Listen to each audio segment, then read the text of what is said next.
Hello, my sleepy heads. It's good to have you back on History for Sleep. In the following minutes, you will experience a deep state of relaxation. This story helps you to easily sleep through the night, so you can get up energized in the morning.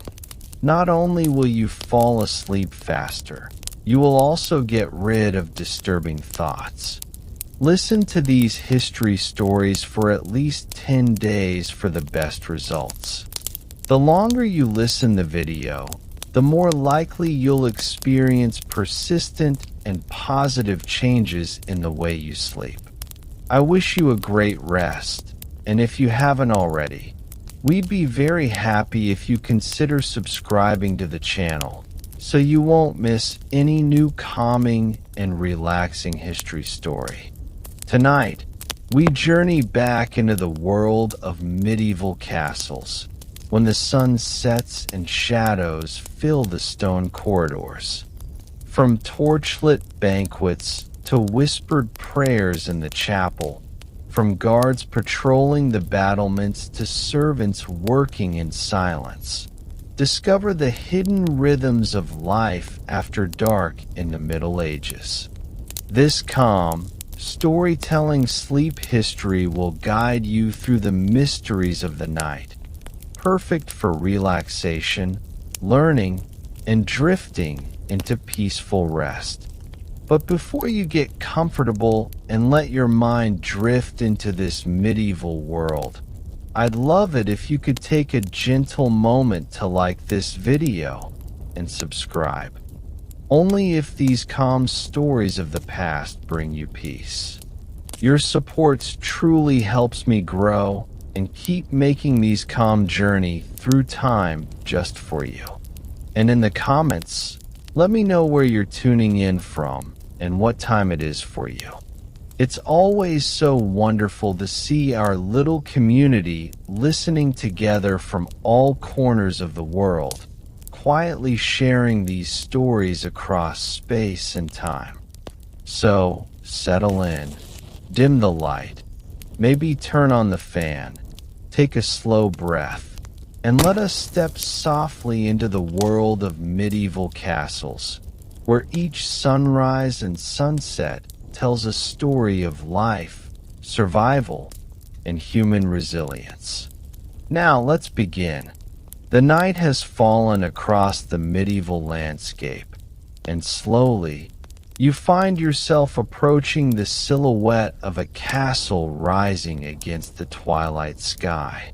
Its towers and battlements stretch upward, black against the silver glow of the moon, while the walls, built of heavy stone, seem to hold within them countless stories of centuries past.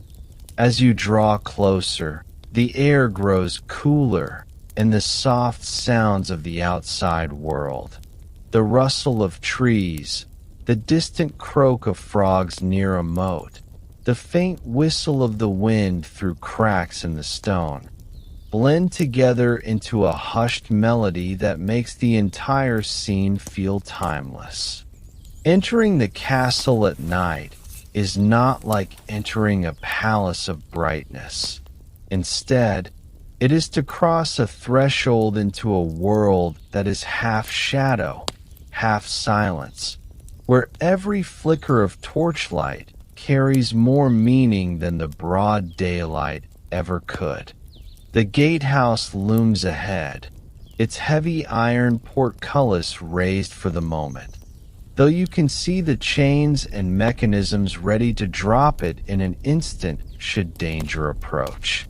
Passing beneath the archway, you can almost feel the thickness of the stone above your head, pressing down with centuries of history. Your footsteps echo faintly, yet the sound is softened, as though the walls themselves absorb your presence.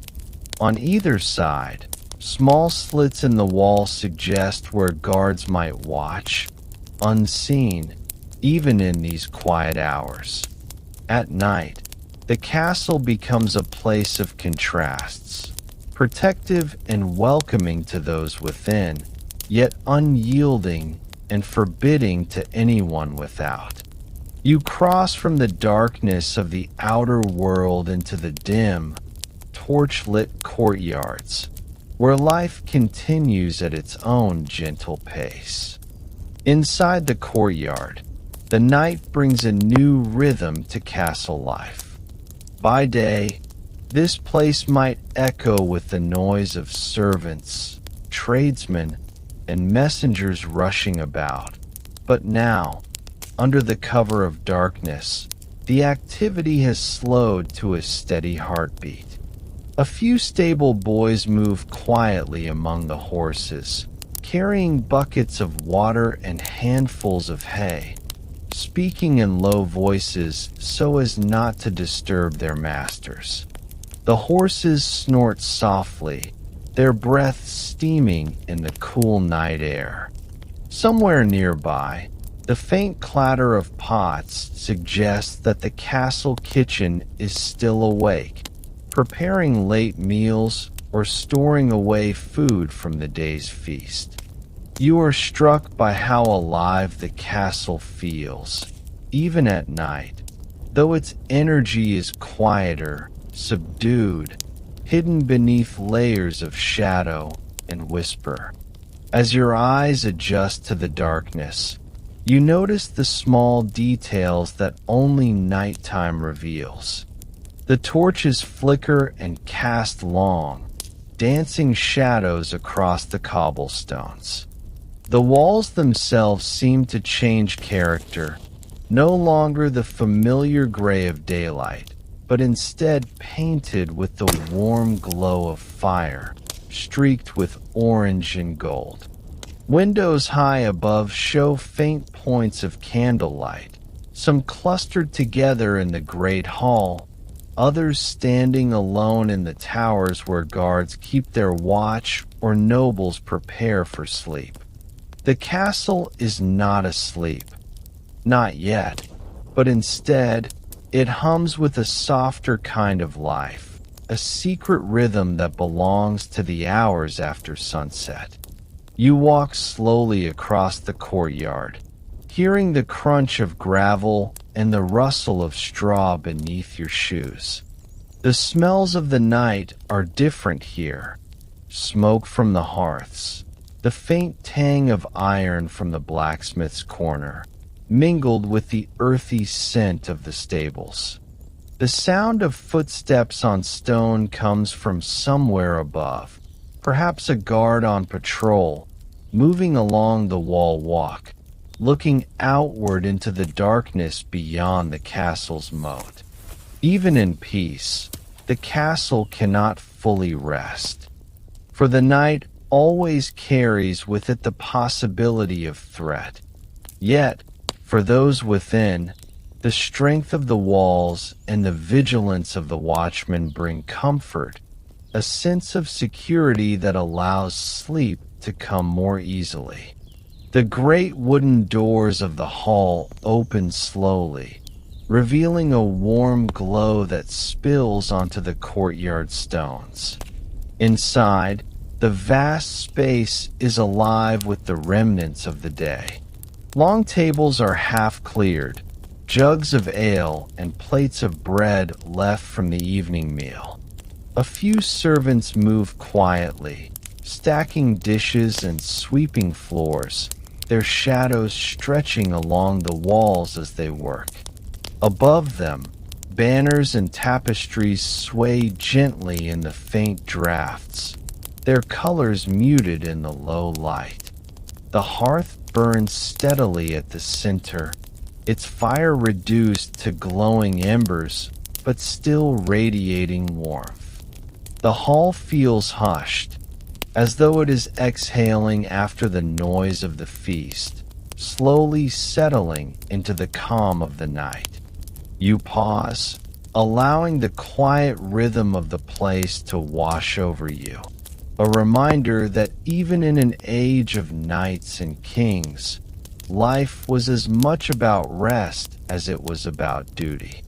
Moving deeper into the castle, You pass narrow staircases that spiral upward into towers and chambers. Each corner seems to hold a mystery. A wooden door closed tightly, perhaps hiding a storeroom of supplies, or a passage leading to servants' quarters where laughter might still echo faintly before sleep overtakes them. The flicker of a candle marks the path, guiding you upward through the winding stone. You imagine how many feet have walked this same path before you.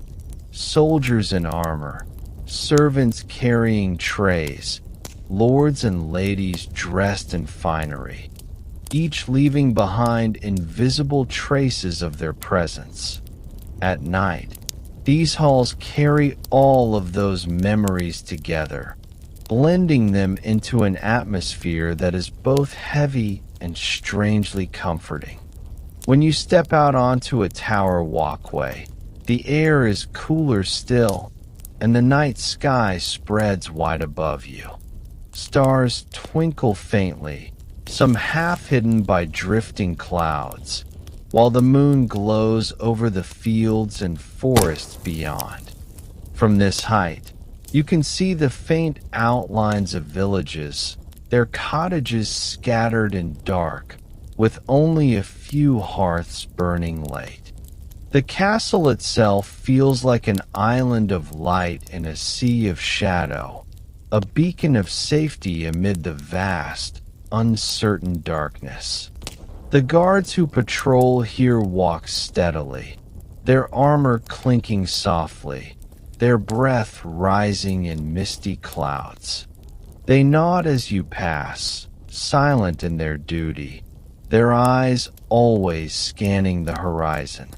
For them, night is not a time of rest, but of vigilance, ensuring that those within the castle may sleep undisturbed.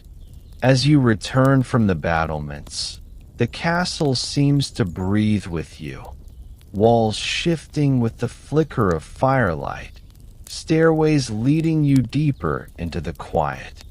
You realize that entering a medieval castle at night is less about walking into a building and more about stepping into a living organism, one that never truly sleeps.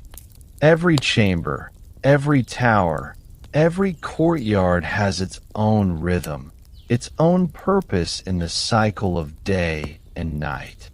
Here, security and rest exist side by side, each supported by the other, creating a world where history and dream intertwine. And so, you allow yourself to slow down, to sink into the quiet flow of the castle's night, knowing that the secrets of this world are waiting gently to be uncovered. When daylight fades and the medieval world slips into shadow, the castle transforms. Unlike our modern nights, where electric bulbs can wash away every corner of darkness with a flick of a switch, the medieval castle after sundown depended on fragile, flickering light. It was not a place of bright illumination, but one of shadows and glows, contrasts and mysteries, where every source of light carried a kind of reverence. Candlelight and torchlight became the companions of the night, casting warm but limited halos that seemed to protect people from the vast darkness waiting just beyond the walls. As you walk deeper into the castle's heart, you can sense the intimacy of this light. The great hall, so vast and impressive in the daytime, becomes something different after sunset. Torches fixed into iron sconces line the walls, their flames fluttering with every draft that finds its way in through a crack in the stone. They do not banish the darkness entirely. Instead, they leave large patches of shadow in the corners, where the outlines of banners and tapestries hang in mystery. Above, the wooden beams and rafters stretch upward into a ceiling that the firelight never fully reaches, leaving the upper world hidden, as though touched only by the presence of smoke and the faint glow of embers below. Candles, made of beeswax if one was wealthy or of tallow if one was not, burned quietly on tables, their flames steady, their wax dripping slowly down their sides. Each candle created a small island of warmth, enough to light a space for reading, writing, or quiet conversation. Yet together, dozens of such candles could make the hall feel alive, their combined glow dancing across goblets of ale, polished plates, and the faces of those still gathered late into the evening. The effect was never harsh, never overwhelming. Instead, it was gentle and golden, a kind of light that encouraged thought, intimacy, and perhaps even secrets. Walking through narrower passageways, the castle feels almost alive with the play of shadows. The walls, carved from rough stone, seem to ripple as the flames flicker. Your own shadow stretches and bends, growing tall and then shrinking again, merging with the figures of guards or servants who move past you carrying their own torches. Each movement of light changes the world around you. A simple archway might appear as a looming portal, while a narrow doorway becomes a dark and mysterious threshold. The castle at night was not a place of clarity, but of suggestion, where imagination and reality often overlapped. The people of the medieval world lived intimately with this kind of light. For them, the patterns of shadows on a wall, or the way a candle flared suddenly in a draught, were as familiar as the glow of our modern screens is to us. The faint hiss of a torch when pitch was applied, the soft pop of resin in the wood, the smell of burning tallow. These were sensory details that shaped the nightly rhythm. To move through a castle at night was to enter a living canvas of firelight, a shifting balance between safety and uncertainty. In the private chambers of the lords and ladies, the glow was softer still. Here, beeswax candles stood on stands beside canopied beds, their flames reflected in polished metal mirrors or caught on the edges of embroidered hangings. The light did not fill the room, but rather it touched it gently, illuminating faces and fabrics with a honey-colored sheen. Shadows pooled in the corners, and the far edges of the chamber dissolved into mystery. This half-lit world created a sense of intimacy and enclosure. It was a space for whispered conversations, for reading aloud from a manuscript, or for the simple ritual of preparing for sleep. For the servants, the story was different. In their smaller, shared quarters, tallow candles filled the air with a smokier scent, their light uneven, their lifespan short. These humble flames, however, still offered comfort. Gathered together around a single candle, a group of servants might share a story, mend garments, or finish their daily tasks. The glow, though faint, became a companion, holding back the intimidating dark that stretched across the rest of the castle and the world outside. Candlelight was also practical, though always limited. In stairways, torches burned steadily to prevent accidents on the winding steps. In storerooms, Lanterns with glass or horn sides were used to contain the flame, protecting both the light and the precious supplies around it. In chapels, where silence and reverence filled the space, candles burned before altars, their flames seen as offerings, each flicker a prayer rising upward. These small lights served both body and soul, guiding steps and comforting spirits alike. But for all its warmth, medieval light was never abundant. Firewood had to be gathered, beeswax was costly, tallow had a foul odor, and oil lamps required constant tending. Darkness was always close at hand, and in many ways, the medieval castle embraced it. Whole corridors remained unlit through the night, their stones cold, their corners untouched by flame. The people who lived here knew how to move by memory, by touch, by the faintest glimmers that reached them. Their world was not meant to be fully seen, but rather half glimpsed, revealed slowly, softly, in fragments. Perhaps the most enchanting part of a castle at night was the way candlelight transformed familiar places. The dining tables where one might eat in daylight became shimmering spaces where goblets glowed like treasures and shadows turned wooden benches into solemn thrones. The chapel, lit only by rows of candles, became a world of trembling gold, the statues of saints and angels seeming to shift gently as the flames moved.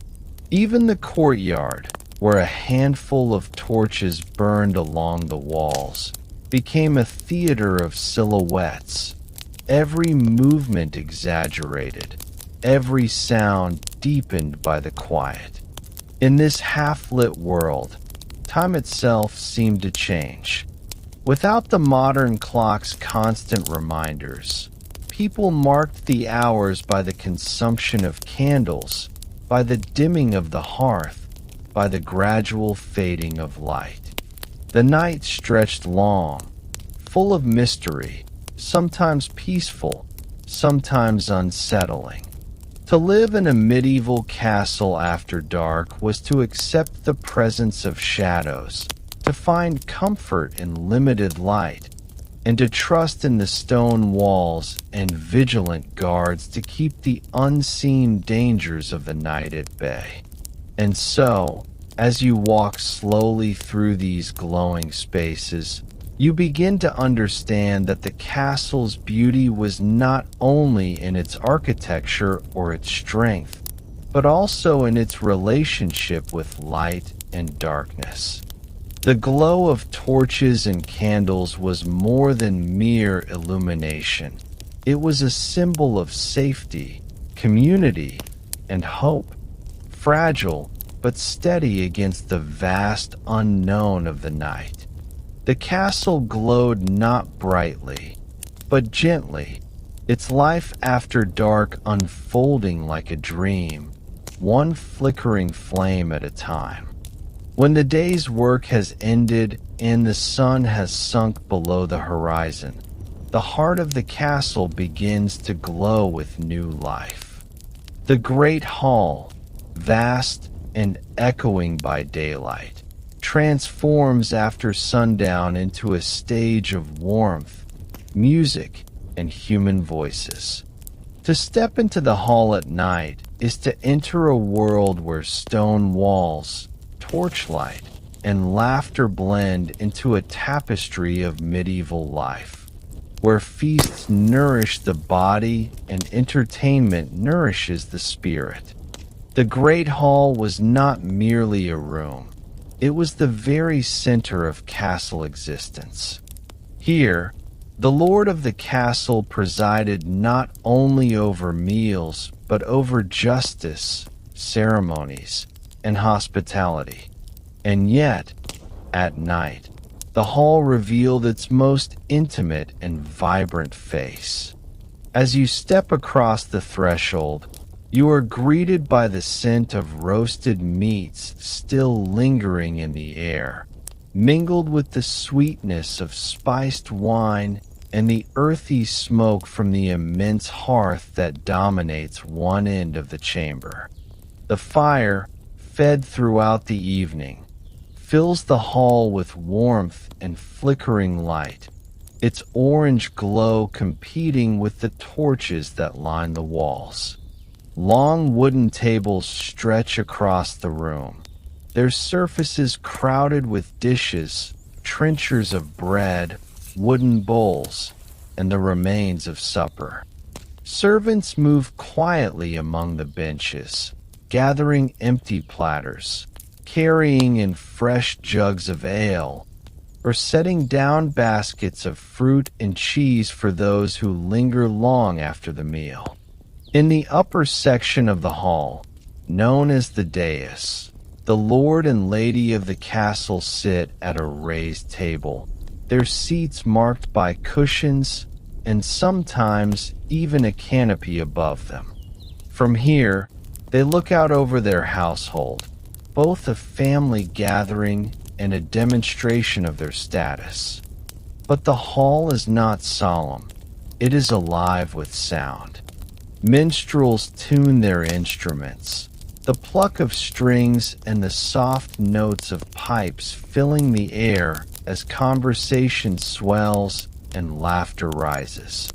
Stories are told, some grand tales of kings and heroes, others bawdy jokes shared among companions who know each other well.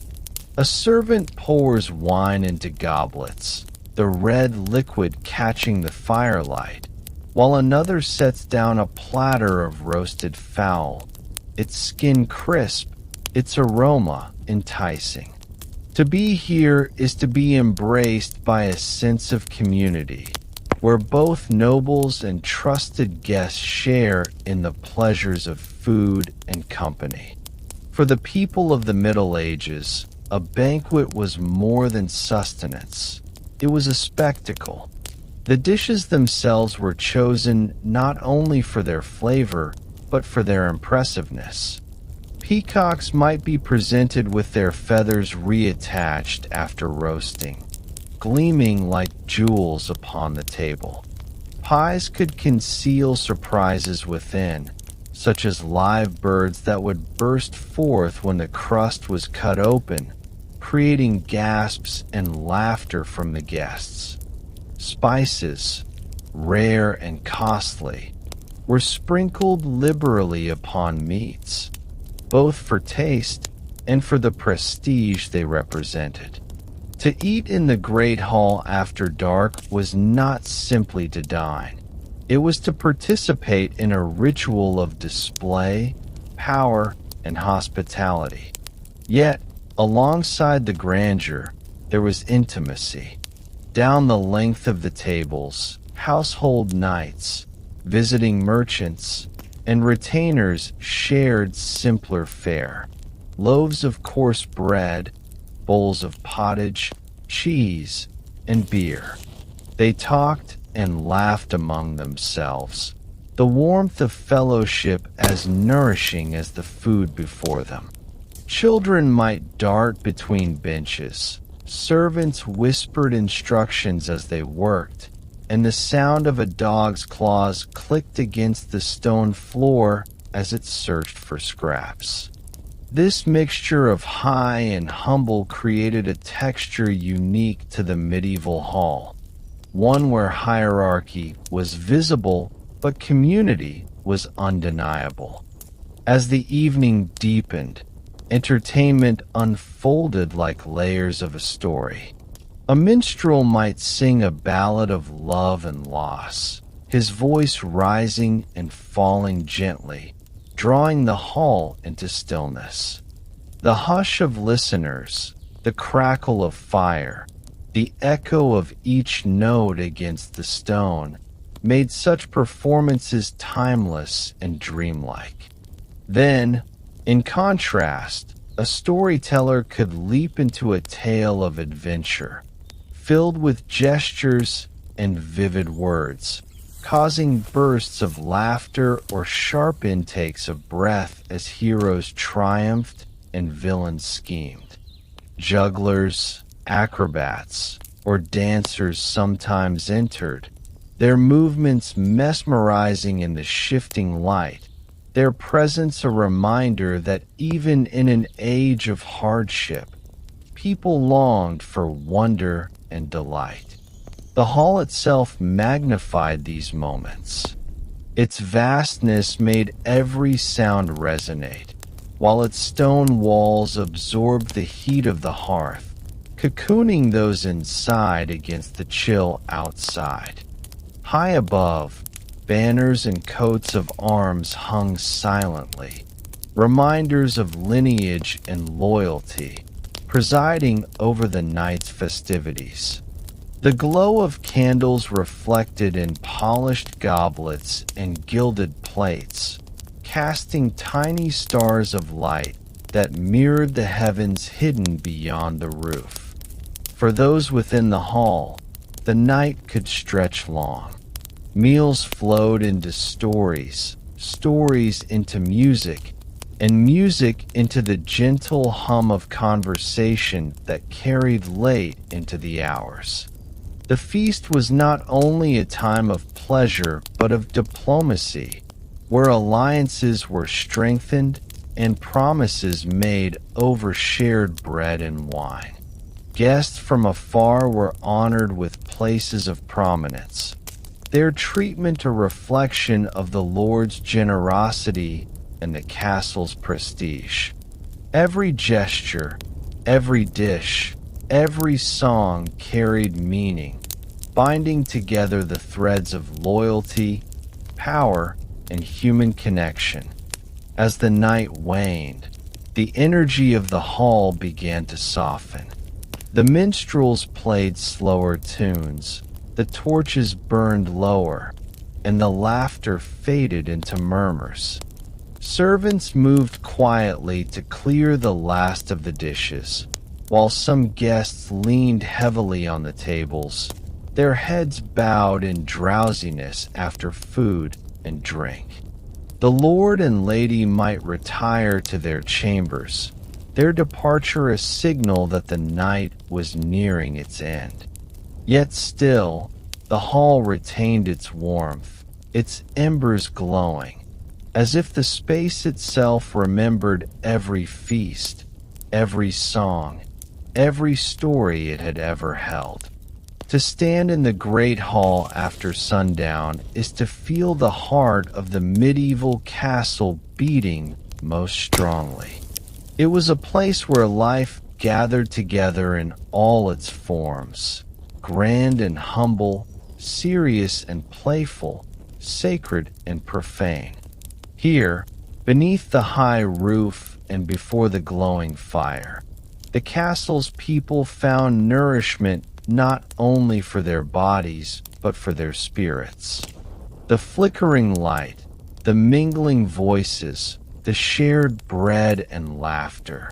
These were the treasures of the medieval night, simple yet profound, glowing softly against the vast darkness outside.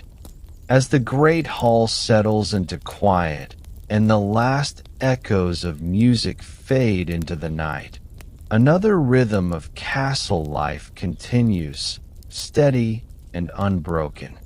While nobles and servants drift toward sleep, the guards and watchmen begin their long vigil. For them, the night is not a time of rest, but of responsibility, for the safety of the entire household rests upon their vigilance. To imagine yourself walking the castle's walls at night is to feel both the chill of the open air and the heavy weight of duty, a reminder that even in times of peace, the darkness was never free from possibility. The watch begins with the lowering of the great gates. At the castle entrance, the heavy wooden doors are shut and barred, and if the portcullis hangs above, its chains rattle as it descends into place. The sound echoes through the gatehouse, a deep, metallic finality that signals the castle is sealed for the night. Beyond the walls lies only darkness, forests, hills, or villages quiet under the moon. Within the walls, however, torches flicker along the battlements, their glow stretching outward like fingers of protection, small but steady against the vast unknown. Guards patrol slowly along the wall walks, their armor muted by thick cloaks against the cold. The stones beneath their boots are worn smooth from centuries of footsteps, each one a continuation of a tradition as old as the castle itself. From the watchtowers, their eyes sweep the horizon, searching for movement in the shadows. To stand on such a tower is to be surrounded by silence, broken only by the distant call of a night bird or the rustle of leaves in the wind. Yet, every sound is weighed with meaning. A branch snapping might be nothing more than a deer, but it could also stir the imagination with thoughts of intruders, spies, or raiders testing the defenses. Within the towers, watchmen sit in small chambers warmed by braziers. They keep logs of their duties, mark the passing hours, and listen for signals. Horns hang ready to sound an alarm if danger should approach, their calls designed to carry across the entire fortress. Sometimes, when the night is calm, a guard may murmur prayers beneath his breath, asking for strength to keep his eyes open, to resist the pull of sleep that grows stronger with every passing hour. For the castle rests, but the guard must remain awake. The sense of vigilance was not only practical, but symbolic. A castle represented protection, not just for the lord and lady, but for the villagers who lived under their care. To slacken and watch was to endanger not just walls and towers, but entire communities who trusted in the strength of the fortress. For this reason, guards were often rotated, their shifts carefully timed, ensuring that no one man bore the burden of the night alone for too long. As one watch ended, another began, the changing of men marked by the soft sound of boots upon stone, the transfer of torches, and perhaps a brief word exchanged in the cold air. The architecture of the castle itself aided in this work. The watchtowers were designed not merely as symbols of might, but as instruments of protection. Their height allowed for long views over the countryside, and their arrow slits gave guards vantage points from which to defend the walls. At night, when sight was limited, sound became their ally. Guards strained to hear the splash of water in the moat, the muffled thud of footsteps on earth, the distant creak of wagon wheels. Their ears sharpened in the silence, each small noise a clue to what lay hidden in the darkness beyond. Inside the walls, the guards' presence was also felt. They moved through the courtyards, checking the stables, the storerooms, the kitchens. Their lanterns swung slowly as they walked, casting golden circles upon the ground. Sometimes they paused to speak with servants finishing late work, or to nod at one another as their paths crossed. In their quiet patrols, they knit the entire castle together, unseen but always present, their vigilance a blanket of security under which others could safely rest. The life of a night guard was not glamorous. It was often monotonous, filled with long stretches of silence, cold winds, and the struggle to stay alert. Yet it was essential. Without them, a castle would have been vulnerable to the simplest of threats. Raiders often preferred to strike at night, knowing that darkness could mask their movements. Even in times of peace, wildfires, thieves, or rival lords might test the boundaries. The guard's duty was to ensure that none of these dangers breached the castle walls unnoticed. Their watchfulness allowed the hall to glow with feasts, the chambers to fill with warmth, the chapel to hum with prayer, all possible because someone stood awake upon the walls. Sometimes, the guards themselves found ways to endure the night. They spoke softly to one another, sharing stories, old jokes, or tales of distant battles.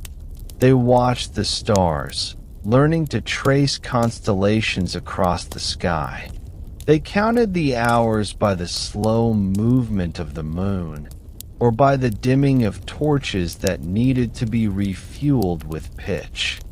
And always, they returned to their rounds, walking the same paths again and again, the rhythm of their steps matching the rhythm of the castle's quiet breath. For those who lived inside, the presence of the guards was a comfort. Children, tucked into their beds, might hear the faint clink of armor from outside and know that someone was awake, watching. Lords and ladies, retreating to their chambers, slept beneath the knowledge that their walls were not unattended. Even servants, weary from their labors, trusted that the night would pass in safety because of the men who walked the walls. The castle was not merely stone and mortar. It was a living community, and its guardians ensured that life within could continue undisturbed. As dawn approached, the last hours of the watch were often the hardest. The body longed for rest, and the horizon still lay dark.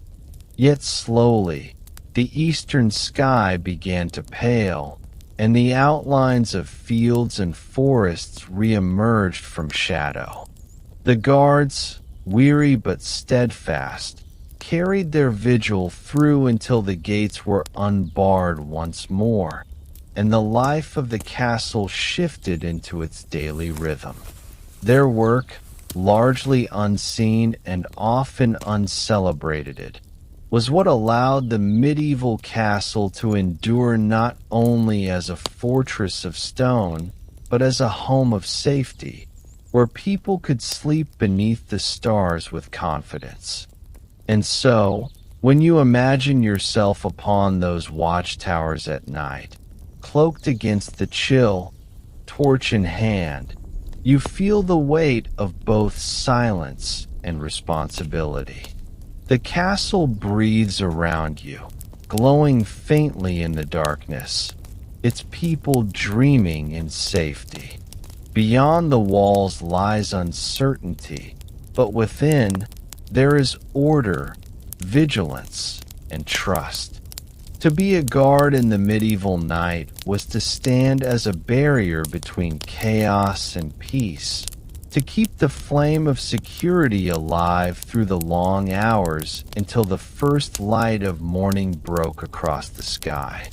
While the nobles retire to their chambers and the guards keep their vigil upon the walls, another group within the castle moves quietly through the night, the servants. Their labor is often unseen, their names unrecorded in chronicles, yet without them the very rhythm of castle life would falter.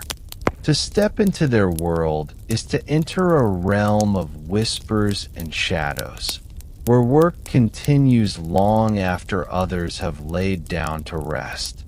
Theirs is a life of endless motion, delicate balance, and silent endurance, ensuring that the castle remains not only defended but also alive, clean, and prepared for the days to come.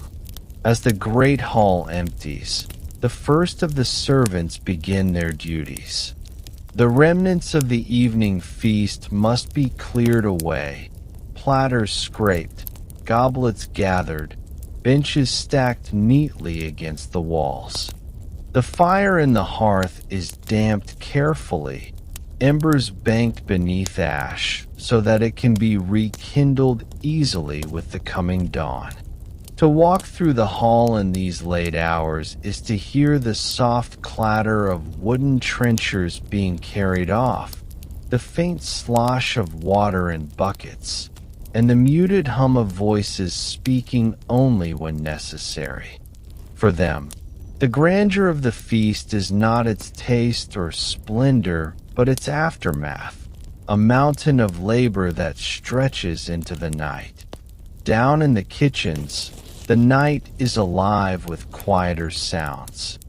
Knives are wiped clean and hung upon hooks, kettles scrubbed and set aside, and the ovens cleared of ash. Some servants remain awake to prepare bread for the next morning. The dough is kneaded in the still hours, hands pressing rhythmically into the soft mass, the steady motion a lullaby of labor. The smell of rising yeast begins to drift through the air, mingling with the faint scent of smoke and herbs, so that the castle, even in sleep, begins already to anticipate the day ahead. In the stables, another set of servants tends to the animals. Horses must be checked, their stalls cleaned, their feed replenished. The gentle snort of a mare or the shuffle of hooves against straw fills the otherwise quiet air. Torches flicker against the stable walls, casting long shadows that sway like branches in the wind. These stable hands, though far from the warmth of noble chambers, carry out their work with quiet devotion, for the horses are not merely beasts but the lifeblood of transport, hunting, and war. To care for them, even at midnight, is to care for the castle itself. Elsewhere, laundresses soak and scrub garments by lantern light, their hands chilled by water drawn from wells or cisterns. In some castles, such tasks were done in the stillness of the evening, when no one else required the courtyard space. The sound of water splashing softly into tubs, the rubbing of cloth against rough boards, the crackle of a torch beside them. These were the sounds of cleanliness woven into the darkness. And though their backs ached and their eyes grew heavy, the work was never-ending, for tomorrow's garments must be ready before dawn. Servants also moved silently through corridors, checking chambers, trimming lamps, and ensuring that candles burned low and safe. A single unattended flame could spell disaster in a fortress of wood and stone, and so the responsibility of light was one of utmost importance. To imagine yourself walking behind such a servant is to see the lantern swinging gently, its glow stretching in arcs across the walls, revealing narrow staircases, wooden doors, and tapestries shifting in the draft. With each door they pass, a family or noble rests inside, unaware of the quiet guardian ensuring their night is safe from fire. There were also those whose duties brought them into the deepest corners of the castle.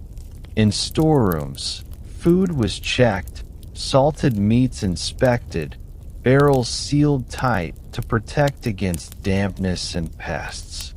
In cellars, wine casks were secured, their stoppers tightened, their levels noted for the records of the steward. Such tasks may seem small, but they were essential in a world where spoilage or waste could mean hunger. And so, beneath the weight of stone ceilings, servants moved like shadows, their work as steady as the heartbeat of the castle itself.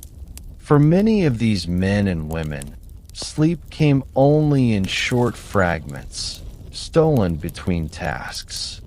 They did not enjoy the luxury of silence, for the castle's needs never ceased. If a noble called out in the night, a servant must be ready. If a child cried, it was the servant who soothed them. If a messenger arrived late, it was the servant who answered the gate and carried word to the Lord. Their world was one of constant readiness, a life lived in service to the needs of others. And yet, within this duty, there was also a strange kind of rhythm, a steady pattern of labor that carried them through the hours. Imagine, for a moment, being such a servant in the still of night. Your feet know the stone floors well, each turn and corner etched into memory. You move softly, not wishing to disturb those at rest, and yet your presence is vital. You are both unseen and indispensable. The castle may shine with the brilliance of its lord in daylight, but in darkness, it breathes because of you. The work is humble, the rewards few, and yet the entire grandeur of medieval life rests silently upon your shoulders. What strikes the imagination most is how different the night must have felt for them compared to the nobility. For a lord, night was filled with comfort, warmth, and security. For a servant, it was filled with duty, labor, and endurance. And yet, despite this divide, both worlds were bound together.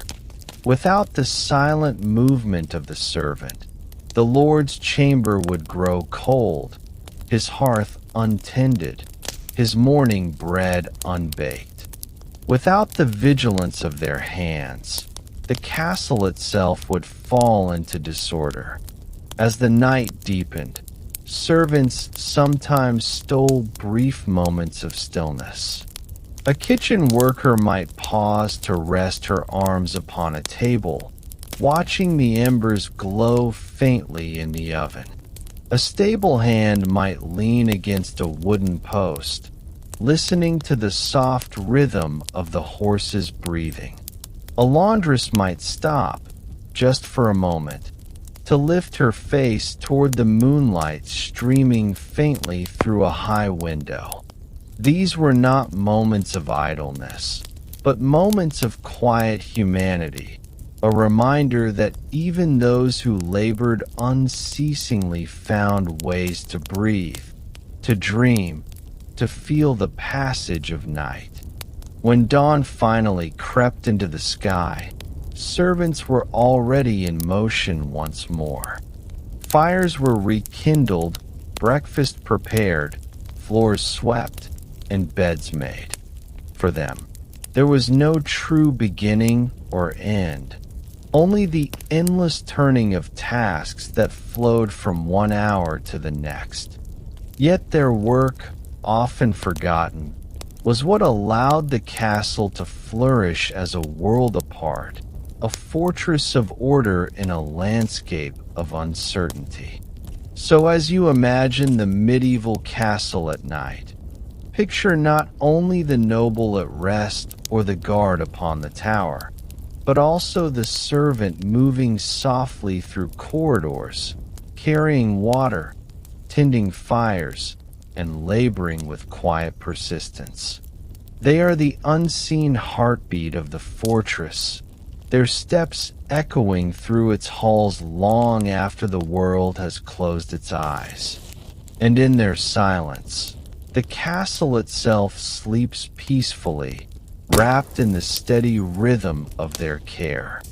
When the last of the torches in the great hall burn low and the servants retreat into silence, another world within the castle stirs into its quietest rhythms, the private chambers of lords and ladies. These were not merely rooms, but sanctuaries, spaces where nobility withdrew from the demands of ceremony and duty, where the grandeur of public life gave way to the softer intimacy of sleep.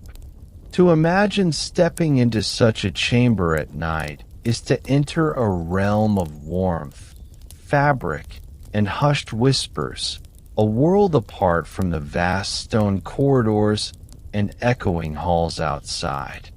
The noble bedchamber was often one of the most carefully appointed rooms in the castle.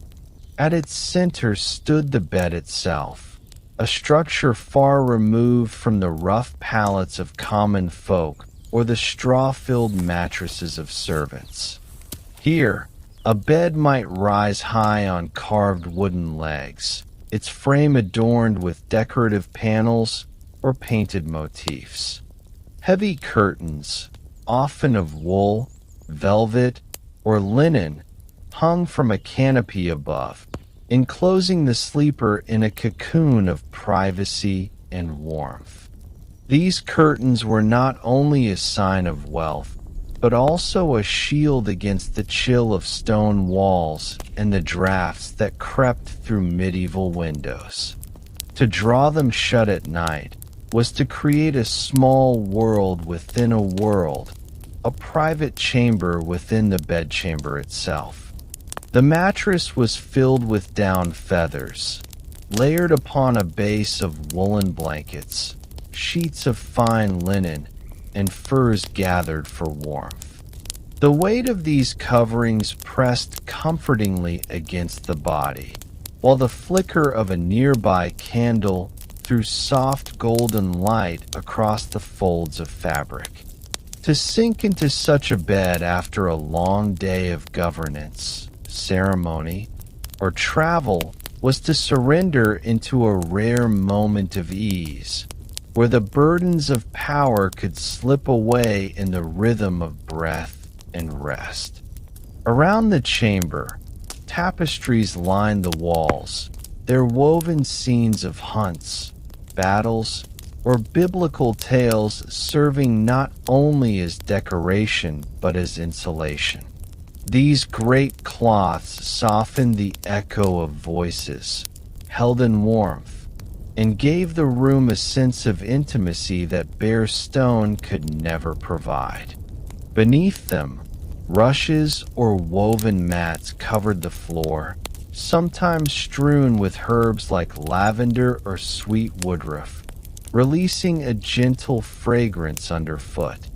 This subtle perfume mingled with the faint aroma of beeswax candles and the smoky residue of the hearth, creating an atmosphere at once comforting and faintly dreamlike.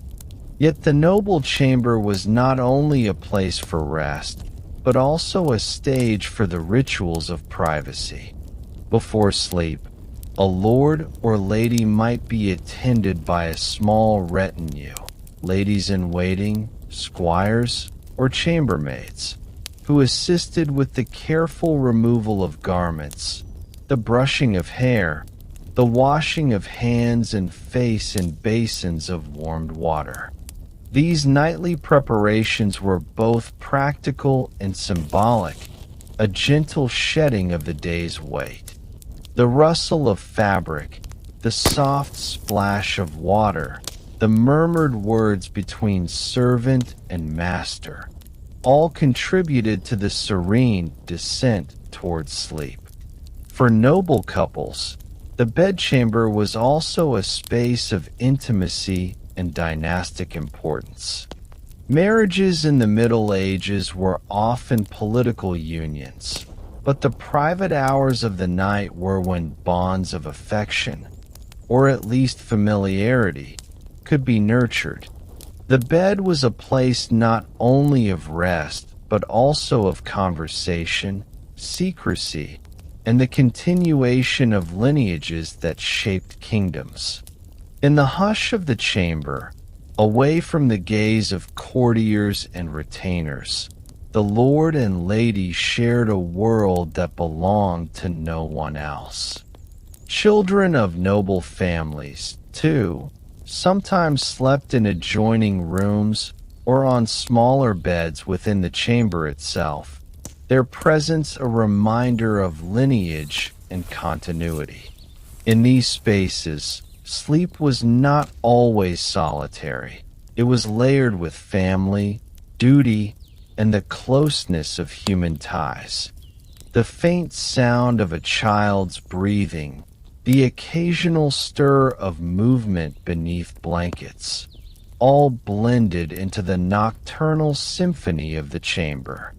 It is easy to forget, however, that even here, the most private of spaces, the medieval night was never free from its vulnerabilities. A candle flame might gutter and go out, plunging the chamber into darkness. A draft might creep under the door, reminding the sleeper of the stone fortress around them. Beyond the shuttered window, the cry of a night bird or the howl of a wolf in the distance could carry into dreams. And always, at the edge of awareness, was the knowledge that guards patrolled the walls, servants moved through corridors, and the castle itself stood as a bulwark against the unknown world outside. Yet for those who slept within the noble bedchamber, there was also a profound sense of security. Heavy doors barred with iron bolts separated them from intrusion. Dogs sometimes lay near the threshold, loyal sentinels of the night. The bed's curtains, once drawn, enclosed the sleeper in a darkened cocoon, muffling sound and keeping warmth close. Within this enclosure, a lord or lady might find themselves cradled by stillness, their minds drifting away from the weight of rule and into the soft embrace of dreams.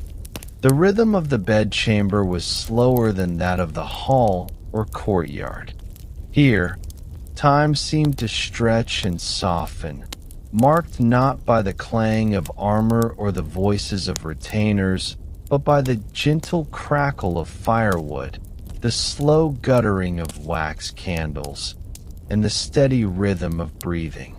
The chamber was a place where life contracted to its simplest essence: warmth, rest, and renewal. To imagine lying in such a bed is to feel layers of fabric heavy upon you, enclosing you in warmth while the vast world of the castle hums softly beyond. The faint light of embers glows through the bed curtains, painting shifting patterns of red and gold across the darkness. The air is scented faintly with herbs and wood smoke, familiar and calming. And beyond the curtain, silence reigns, broken only by the occasional sigh of wind against the stone or the muffled footstep of a servant passing by. Here, in the noble bedchamber, the medieval night reaches its most intimate expression. It is not the bustling feast nor the vigilant watchtower, but the quiet turning inward, the surrender to dreams. Within these private spaces, the grandeur of castles softened into the human need for rest. Lords and ladies, no matter their power or rank, closed their eyes beneath blankets just as humbly as any shepherd or peasant in the fields beyond the walls. In this, The night was the great equalizer, reminding all of the shared necessity of sleep. And so, as the castle drifts deeper into slumber, the noble bedchamber glows faintly with the last traces of candlelight. Curtains close, voices fade, and silence swells like the tide. Here, in the most private world of stone and fabric, medieval lords and ladies surrender their crowns and duties, stepping softly into the vast, mysterious realm of dreams. As the last candles gutter low and the castle lies wrapped in near silence, another world awakens, a world of shadows, whispers, and half-seen figures that live not in daylight, but in imagination. For medieval people, the night was never simply empty hours of sleep. It was a realm alive with mystery, superstition, and fear, where stories of restless spirits, ghostly nights, and unseen forces seemed to stir in the darkness. To close your eyes in a medieval castle was not only to surrender to rest, but to step into a night haunted by both memory and myth. Castles, with their echoing corridors and ancient stones, were natural vessels for such tales. Their walls had witnessed births and deaths, triumphs and tragedies. Each creak of timber, each draft of cold air, could feel like the brush of something unseen. Servants whispered of shadowy figures drifting through halls. Guards told tales of footsteps echoing behind them when no one else was near. And in the stillness of midnight, when the fires burned low, even the bravest souls might glance toward the darkened corners, uncertain of what lingered there. Among the most common beliefs was that castles, like all places of power, were haunted by the spirits of those who had died within their walls. A murdered lord might wander endlessly through his former chambers, armored boots striking softly against stone. A lady wronged in love could be heard weeping near staircases or windows, her sorrow carried on the wind. In some places, ghostly processions of monks or soldiers were said to pass silently through courtyards, reenacting scenes from long ago, doomed to repeat their steps until the end of time. For medieval minds, the boundary between the living and the dead was thin, especially at night. Death was a constant companion in their daily lives, through plague, war, and famine, and so the presence of spirits felt not like fantasy, but like a natural continuation of existence. To light a candle in a chamber was not only practical but protective, its flame a small guardian against the shadows. To sprinkle holy water on a threshold or to sleep with a relic nearby was to hold the night at bay. Superstition also shaped the very rhythms of castle life after dark. Certain hours were thought to be more dangerous than others, especially midnight, known in folklore as the witching hour, when the veil between worlds was thinnest. Some believed that ghosts could slip more easily into the mortal realm at this time, or that demons prowled in search of restless souls. Dogs howling in the courtyard were not simply responding to the moon. They were thought to be sensing presences invisible to human eyes. A sudden chill in the air, a candle flickering without cause, or a door creaking open could all be signs that something otherworldly was near. Legends specific to castles grew from their long histories. One fortress might be said to house a headless knight, endlessly searching for the sword that struck him down. Another might tell of a white lady, a ghostly woman dressed in pale garments who appeared before times of sorrow or change. Some castles were linked with treasures hidden deep within their walls, guarded by spirits unwilling to let the living claim them. These tales were whispered by firesides, told to children at bedtime, and carried from servant to servant until they became woven into the very identity of the place. Yet, alongside fear, there was fascination. Ghost stories were not merely warnings. They were part of the fabric of community, a way to explain the unexplainable, to pass long hours of winter nights, and to bind people together in shared wonder. A guard pacing the battlements might whisper of a shadow he thought he saw last week. A maid cleaning a chamber might swear she felt a hand brush her shoulder, though she was alone.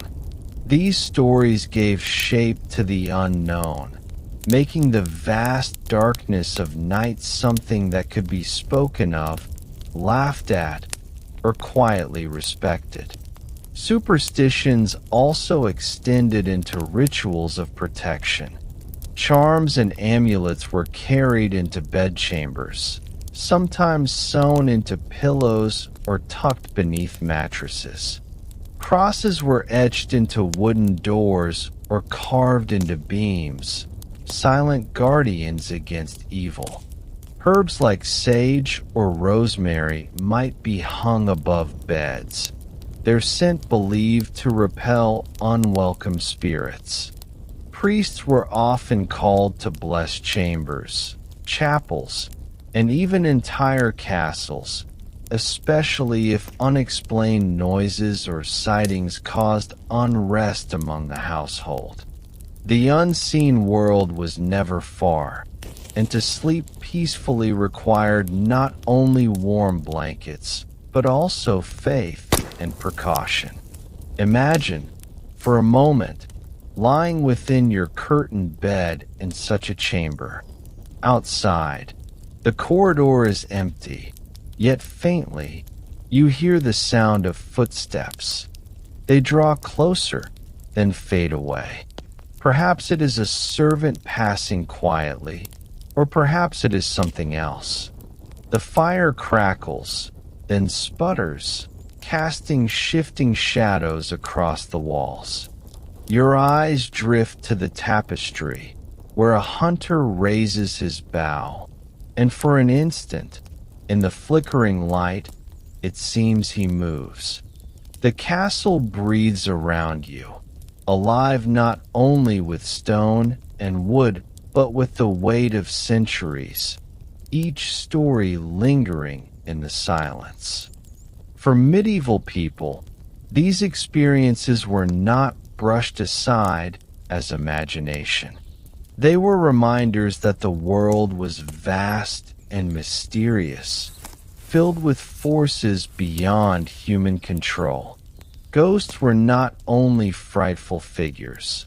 They were sometimes seen as messengers, omens, or even guardians. To dream of a dead relative might be to receive guidance. To see a ghostly procession might be a warning of war or plague. Night was not simply dark. It was alive with meaning, every sound and shadow a potential sign. In this way, superstition made the castle night both unsettling and strangely beautiful. Fear and wonder mingled together, shaping how people moved, prayed, and dreamed. The castle, so strong by day, became a place of vulnerability by night, not because of invading armies, but because of the mysteries that crept through its silence. And yet, in yielding to these mysteries, people found stories to tell, rituals to follow, and a sense of connection to those who had gone before them. So when we imagine the medieval castle at midnight, we must not think only of the guards and the nobles in their chambers. We must also hear the whispers of legends drifting through stone corridors, feel the weight of superstition in every flickering flame, and sense the invisible company that people of that age believed surrounded them.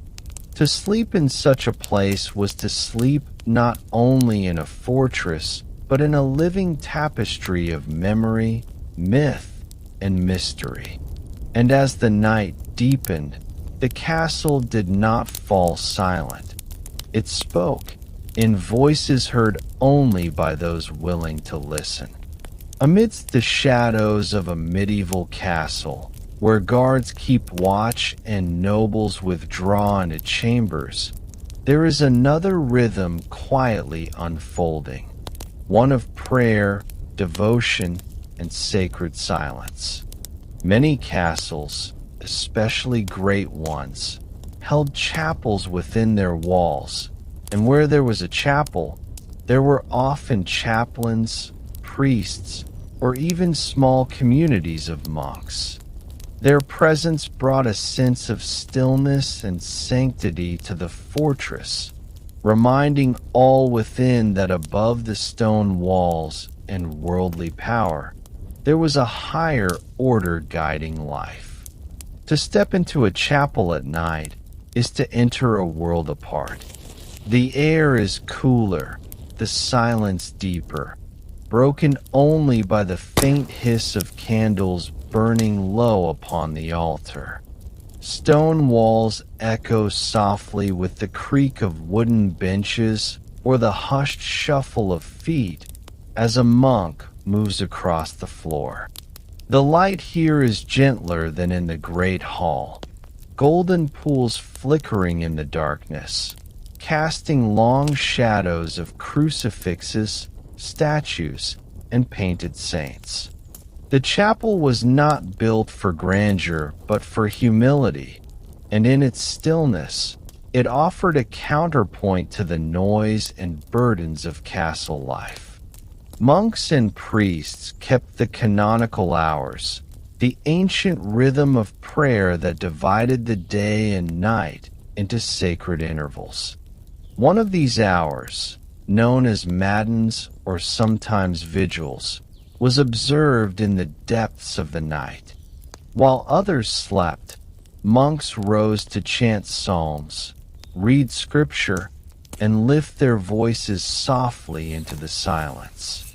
Imagine the sound of Latin prayers weaving through the chapel, low, steady, like a lullaby carried upward toward heaven. For the monks, this was not a disturbance of sleep, but a duty and a joy, a reminder that even in the darkest hours, devotion was constant. The noble family of the castle might not always join these midnight prayers, but they drew comfort from knowing they were offered. A lord sleeping in his chamber could rest more soundly believing that prayers rose on his behalf, guarding both his soul and his household. If illness or worry kept him awake, he might slip quietly into the chapel himself, seeking solace in the dim glow of candlelight. A lady, anxious for her children or for her husband away at war, might kneel upon the cold stone floor, whispering private prayers long after her attendants had left her side. The chapel was, above all, a refuge, a place where burdens could be laid down in silence. The monks themselves lived lives deeply entwined with the cycle of prayer. By day, they copied manuscripts, tended gardens, or served in the castle household. But by night, their devotion turned inward. When the bell rang for matins, they rose from narrow cots, wrapped themselves in woolen habits, and walked quietly through cloisters or corridors, lanterns in hand. Their voices, when joined in chant, created harmonies that rose and fell like the tide. For those listening, even from a distance, the sound was not only beautiful but calming, as though the very stones of the chapel hummed with peace. Superstition and faith often mingled here, too. Prayers were believed to guard against spirits, demons, and misfortune. Psalms recited at midnight carried special power, their words thought to keep evil at bay until dawn. Holy water was sprinkled not only upon the altar, but sometimes upon doorways, walls, and even sleeping chambers, extending the chapel's protection across the castle. To live in a world where illness and sudden death were always near was to crave such blessings, to anchor life in the certainty of prayer. The chapel at night was also a place of memory. Candles were lit for the dead, their flames flickering in remembrance of souls who had once walked the castle's halls. Lords commissioned masses for ancestors, believing that prayer could ease their passage into heaven. To kneel in that sacred space, with only a few wavering flames and the soft murmur of voices, was to feel the presence not only of God, but of generations gone before, all bound together in the timeless rhythm of faith. For the monks themselves, these midnight vigils could be both demanding and transcendent. Rising from sleep in the cold hours was never easy, yet the discipline shaped their lives, teaching humility and devotion. As they chanted psalms, their breath rising in mist within the chill air, they felt themselves part of something larger, a continuous prayer that joined their voices to those of monasteries and chapels across Christendom. The night was not empty. It was alive with prayer, unbroken across time and space. Picture yourself sitting in a shadowed corner of such a chapel. The air is cool against your skin, and the flicker of candles makes the carved figures upon the altar seem almost alive. The monks chant softly, their voices blending into one another until no single tone can be separated from the rest. The words are unfamiliar, yet their rhythm soothes you, carrying you into stillness. Outside, the world is dark, the castle walls stand firm, but here, in this quiet chamber, you feel a gentle light, not of torches or candles, but of peace. It is easy to imagine how these prayers shaped the very soul of the castle. While guards held watch with swords, monks held watch with psalms. While servants carried water and tended fires, priests tended the unseen needs of spirit and conscience. The castle was a place of defense and feasting, but it was also, through its chapel, a place of devotion, where the mysteries of faith gave meaning to the struggles of daily life. As the prayers ended, the monks would bow their heads, extinguish some of the candles, and return to their cells. Silence would deepen once more, broken only by the faint crackle of the last flames and the sigh of wind pressing against the chapel windows. The stones held the echoes of their voices, as though the castle itself carried the prayer forward until dawn.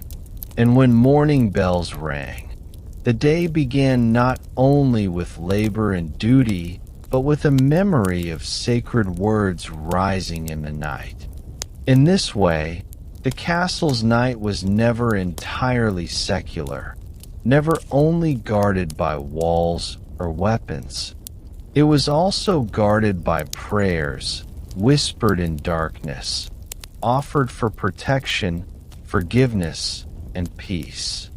For those within, whether noble or servant, to know that the chapel glowed softly at midnight was to know that even in the coldest hours, a flame of faith was alive, pushing back the shadows. And so, when you imagine the medieval castle after dark, think not only of feasts, guards, or ghostly legends, but also of this quieter world. The monks rising from their narrow beds, the priest lighting a single candle, the psalms unfolding gently into the air. In that hushed space, stone and soul met in harmony, and the castle, for all its worldly might, bowed itself in silence before the mysteries of the divine. As the final embers in the great hearth fade to a dull glow, and as the last footsteps echoed down the stone corridors, the medieval castle settles into its deepest stillness. Night has stretched long across the battlements, and now the horizon waits quietly for the touch of dawn. Before we leave this castle behind, let us pause here, in these hushed hours, to gather the whispers, the secrets, and the lessons the night has offered. The night in a castle was never just silence. It was layers of life unfolding, each hidden from the other, yet all interwoven. Guards patrolled high upon the ramparts, their silhouettes against the stars reminding us that stone walls alone could not guard a fortress. Human eyes and vigilance carried equal weight. In the halls below, servants moved quietly, carrying water, banked fires, or prepared the household for the day to come, their work unseen yet essential.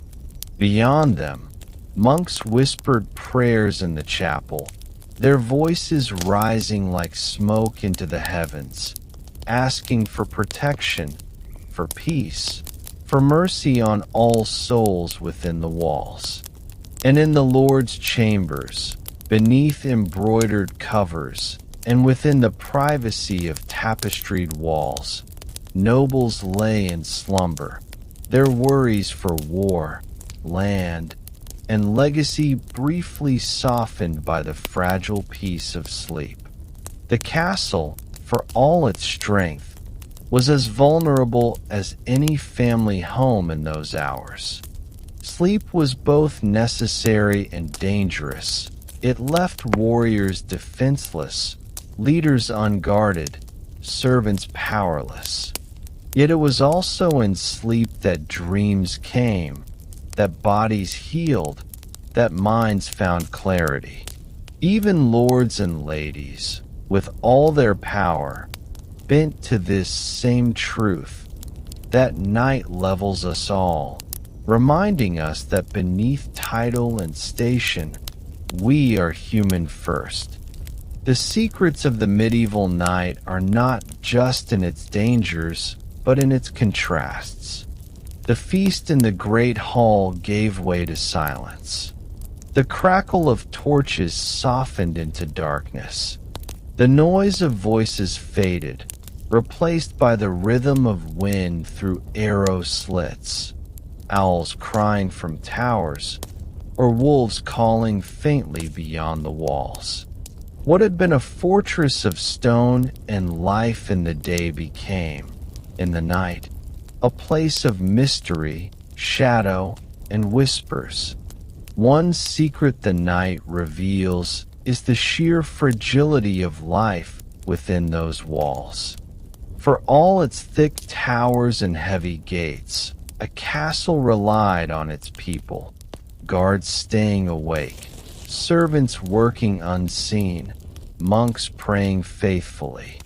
Remove any one of these threads, and the strength of the whole might unravel. The night exposes this truth more clearly than daylight, because it is in darkness that weakness waits to be found. And yet, it is also in darkness that devotion shines most brightly. The monks' midnight prayers, the servants' quiet labors, the guards' steady eyes. These were the silent shields of the castle. Another secret lies in the timelessness of it all. To walk through a medieval castle at night, if you could, would be to hear echoes stretching across centuries. You would find that silence, candlelight, and whispered voices are not bound by time. They feel familiar, even now, as though the rhythms of medieval life continue to hum softly beneath the surface of our own modern nights. The fears of the dark, the need for security, the comfort of prayer, the intimacy of sleep. These are not relics of the past, but constants of human existence. Imagine, then, that you are standing once more at the threshold of the chapel. The candles burn low. The monks have returned to their narrow beds. The air holds the faint fragrance of melted wax and stone cooled by night air. Beyond the chapel walls, the guards still pace, footsteps regular as a heartbeat. Somewhere, a dog stirs, ears twitching at sounds no human hears. And in a tower above, a noble child turns in her sleep, safe beneath furs, safe because others keep the night's watch. If you listen closely, you might almost hear the heartbeat of the castle itself. It is steady, slow, alive with memory. A fortress is more than walls and weapons. It is people, their voices, their prayers, their fears, their hopes. By day, this truth hides behind noise and bustle. By night, in the hush of darkness, it becomes clear. The medieval night teaches us something gentle, too, that even in a world of hardship, people sought peace. They sought warmth. They sought the comfort of ritual.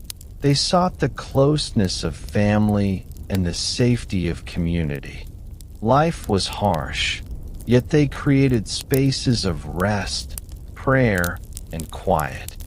The night was feared, yes, but it was also embraced as a time of renewal, of turning inward, of finding strength in silence. As dawn prepares to break, the castle slowly stirs again. Fires are rekindled in the kitchens. Servants yawn and stretch, readying themselves for another long day. Guards rotate, the weary passing their burden to the fresh-eyed. The Lord awakens, already burdened with decisions and duties, while the lady attends to her household with quiet authority. And in the chapel, a new prayer rises with the morning bell, marking the passage of time, the seamless flow from night into day. But before we step fully into the light, let us linger a moment longer in the twilight of memory. Let us remember the crackle of torches, the soft tread of guards, the whisper of monks' prayers, the secret labors of servants, and the tender vulnerability of sleep. These are the hidden truths of the medieval night, that strength was not only in stone but in silence, not only in weapons but in prayers, not only in power but in rest. The castle sleeps, and within it, we find ourselves also carried into stillness. Its rhythms mirror our own. The need to withdraw, to breathe, to rest, to dream. And just as dawn now approaches to warm its towers once more, so too may peace drift into your own night, wrapping you like the tapestries of the lords and the quiet prayers of the monks. Close your eyes and let the castle fade softly into memory. Its torches dim, its halls quiet, its chapel stilled. All is safe within its walls. All is quiet beneath its towers. And as the medieval night gives way to morning, you too may drift into sleep, carrying with you the secrets of silence, faith, and timeless rest.